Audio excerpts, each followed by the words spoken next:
Hey yo, what's good everybody? It's your boy Matthew Maley for MatthewMaley.com. We are back on the couch and I've got another movie review for you in this week's weekly movie review. So this week I checked out a film called Interview with a Hitman. Right? Interview with a Hitman? Yes. Interview with a Hitman. It stars Luke Goss, Caroline Tillette, Stephen Marcus, and Danny Midwinder. I actually kind of like Luke Goss. He's done a lot of smaller roles, but the one thing that you might have seen him on recently is he played the security main guy in the new show Red Widow. I only got about halfway through the season, but it's decent. It was worth a watch. So he was really cool in that, and I didn't even realize he was in this. Just saw it on, in Redbox, and was like, let's give it a try. And it wasn't bad, I will say, just to give, kind of an overall, before we get into the details of it. It definitely could have been a lot better, but there are certain elements of it certain elements of its low budgetness or it's not that well directedness that I actually almost feel like enhanced the movie in a way and gave it more of a, overall feel of not quite as big budget, which is kind of cool sometimes. Sometimes it's nice to not see a perfectly polished movie. So the basic story, and it's kind of cool how it is filmed, because a lot of the action that you're seeing is all through flashbacks. So it truly is an interview with a hitman.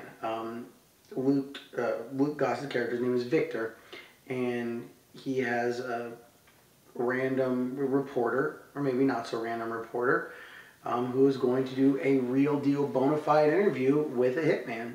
And so as he gets set up, we are led through all of Victor's past, where he's raised in Romania, found out very early on that if you want to make money, you need to be one of the gangsters. Kind of found this out the hard way through a family connection with said gangsters. And just starts building up from there. And through the past, we see some brutal scenes. With him as just a child learning how to kill from just the earliest time on. And that just progressively goes from there. And he oversteps his boundaries, so now he has to go somewhere else. And then here he oversteps this, and then he has to go somewhere else. So it was a well put together background story. And actually, that's part of the movie that I thought was well done. I don't have any issue with. Part of the movie that I have a little bit of an issue with is from about the last third, where I just feel that, first off, they tried to do too many surprises, too many twists, one of which is, for it to occur, it really takes away from a part of the movie. And I won't give it away because, it is a decent twist at the end. A couple twists, actually. But the one is so unlikely that for it to have happened, multiple steps up to that point couldn't have happened. So that was my only complaint about it. Sometimes I find that, especially with movies like that, the director or the writers almost feel like they put a couple more twists in it, they'll really make up for being a little bit lower budget film or not as well filmed or not as good of a story, where it honestly can take away from it. If they hadn't put this extra element into it, I actually think it would have been a better movie because I don't think it would have been as forced in a few different ways. But it does have a good ending in a way. I don't love it, but you'll see it when you get there. But it does have some good action. I like the whole element of assassins and the fact that they present him as a normal person. I think that was what was really kind of cool, is that they present him as not some super agent or some, yes, he's a good hitman, but he's not some like Jason Bourne type. He actually is a real person with a real wife and, a kid on the way. And, yeah, he's still paying for his past, but he's on the right track. And so I thought that it was a decent movie. The one thing, like I said, that I have an issue with is that part, specifically there's something that happens in the last third that leads towards the, not exactly the end, but it builds, that I had a problem with, because to me it was just so unrealistic almost impossible that you took a movie that was following, for the most part, a pretty decent sense of realism, and then you add in this situation that was just so that kind of annoyed me. And that actually took it down from being a good 3.5-star movie and put it at just a 3-star movie. So it's still, in my opinion, worth $1, you know, from Redbox.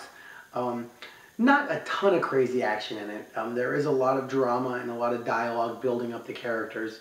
But it does have some decent payoff. So in my opinion, I would say it is worth $1 at Redbox. And if you've seen it, let me know what you think. As always, I am Matthew Maley. This is MatthewMaley.com. And thank you guys very much for sticking around and checking out another weekly movie review with yours truly. So again, this week we reviewed Interview with a Hitman starring Luke Goss. And little 3-star movie. So let me know what you guys think. If you loved it, if you hated it, if you're somewhere in the middle. Let me know if you think that my 3 stars is right on the money or if it should be up or down. And as always, thank you guys for checking out my videos. Again, I am Matthew Maley. This is MatthewMaley.com. You can check out all my videos on MatthewMaley.com. You can also check them out directly on YouTube if you like. Just search for MatthewMaleyPoker or MatthewMaley.com. There you can like my videos. You can leave me a comment. You can subscribe to the channel. Anything you like. You can check me out on Facebook. I post all my videos on Facebook as well. So just search for Matthew Maley Poker. And I post everything on there as well as a lot of my bigger blog messages and bulletins and stuff like that. You can also follow me on Twitter. I am at Matthew Maley, so follow your boy. I don't tweet that much, usually just mainly when it's regarding poker and sports. So if you like poker and sports, follow me on Twitter. And then, of course, you can check me out on Instagram. I am at Matthew Maley Poker. Always putting up new pictures. So come ahead and follow me and like some of my pictures. Leave me some comments. All that. Until the next video. I'm signing off. Hope everybody has a great weekend, y'all. And if you're looking for a decent movie to kill a couple hours, check out Interview with the Hitman. 3 stars. Peace out, y'all.